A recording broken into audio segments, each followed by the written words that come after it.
ஒரு 6 மணிக்கு மேல கிளம்பி அப்பா வீட்டுக்கு போயிட்டுருக்கோங்க. நானும் தம்பி டூ வீலர்லயே போயிட்டுருக்கோம். நாங்க தாராபுரத்துலேருந்து திருப்பூர் வந்து போயிட்டுருக்கோம். ஒரு 7:30 மணி ஆயிருச்சு வீடு போய் சேரும்போது. அண்ணா வந்து அங்க தான் இருக்கான். அப்பா ஹாஸ்பிட்டல் அட்மிட் பண்ணியிருந்தனால இன்னைக்கு டிஸ்சார்ஜு. ஸோ அண்ணா, நானு எல்லாருமே கூட்டிட்டு வந்தாச்சு. வந்துட்டு இப்ப அண்ணா வந்து கிளம்ப போறாங்க. என்னோட ஓன் பிரதருங்க.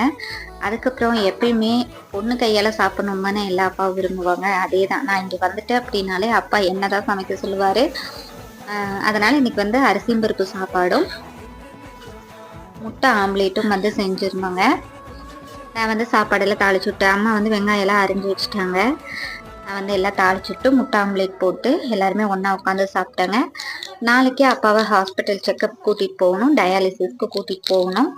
அதனால 2 நாளைக்கு இங்க தான் இருக்க போறோம். நானும் தம்பியும். அதுக்கப்புறம் தான் ஊருக்கு போறோம்.